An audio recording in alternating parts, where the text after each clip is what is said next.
और TV9 भारतवर्ष से बोला, मंदिर में घुसने की कोशिश करने का आरोपी मतीन, मंदिर के अंदर जाने की हमारी कोई मंशा नहीं थी, हम सिर्फ मंदिर के गेट तक जाना चाहते थे। हमारे परिवार की ये पुरानी परंपरा रही है। 4 युवकों समेत मतीन सैयद पर भी इस मामले में FIR दर्ज कराई गई है। मतीन सैयद से हमारे संवाददाता राजीव सिंह ने बात की है, सुनिए। 13 मई की रात त्र्यंबकेश्वर में जो हुआ उसका पूरा सच क्या है? आखिर सिर पर टोपी और हाथ में टोकरी लिए मंदिर में प्रवेश करने वाले इन युवकों का मकसद क्या रहा होगा? इन सुलगते सवालों की तलाश में TV9 भारतवर्ष की टीम ने अपनी पड़ताल शुरू की तो हमारा सामना उस मतीन सैयद से हुआ जिसका नाम FIR में बतौर आरोपी दर्ज है। हमारे परदादा से चलते आ रहा है, ये कुछ हमने नहीं चालू किया है, ये हमारे परदादा से चल रहा है।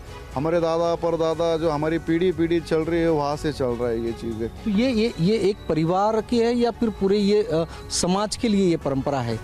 नहीं, ये जैसा हमारा जो घर का, जैसा हमारा जो खानदान करता है वो चीज़ हम वही किया। आरोपी मतीन के इस दावे की तह तक पहुंचने के लिए हमने त्र्यंबकेश्वर मंदिर के ट्रस्टी सत्यप्रिय शुक्ला से भी बात की तो उन्होंने उसे पूरी तरह से नकार दिया।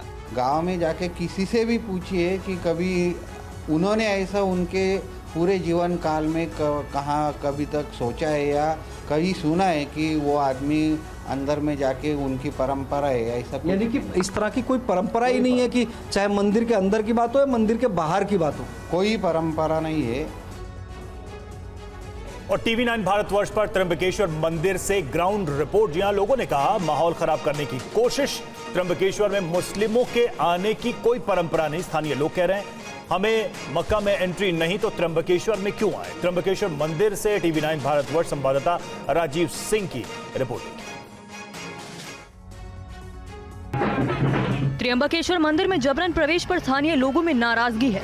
TV9 भारतवर्ष ने जब इस बारे में बातचीत की तो उन्होंने आरोपी मतीन के दावे को खारिज कर दिया और ये कहा कि यहाँ इस तरह की कोई परंपरा नहीं है। इसके पहले कभी आपने देखा? नहीं, कभी भी नहीं देखा, कभी भी नहीं देखा। ये पहली बार हुआ था। दंगा भड़काने का काम तो इससे यहाँ का माहौल खराब होता है? हो सकता है।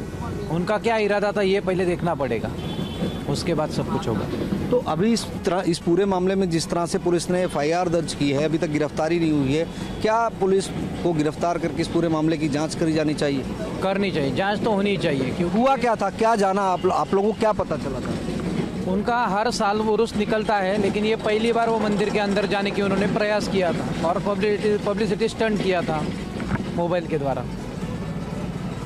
तो इसके पहले कभी इस तरह की कोई परंपरा नहीं? कुछ भी नहीं, ये पहली बार हुआ था। आप लोग ने कभी ये देखा जाना कि यहाँ पर दूसरे समाज के लोग जो हैं मंदिर में जाते हैं, ऐसी कोई परंपरा रही है क्या? नहीं, मैंने नहीं देखा। त्र्यंबकेश्वर का विवाद सियासी मुद्दा भी बनता जा रहा है। सामना में इस विवाद को लेकर शिंदे सरकार पर निशाना साधा गया।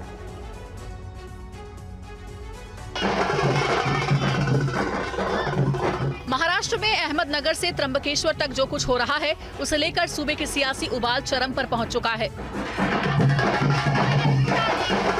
अब शिवसेना उद्धव गुट ने पार्टी मुखपत्र सामना के जरिए राज्य सरकार पर निशाना साधा है।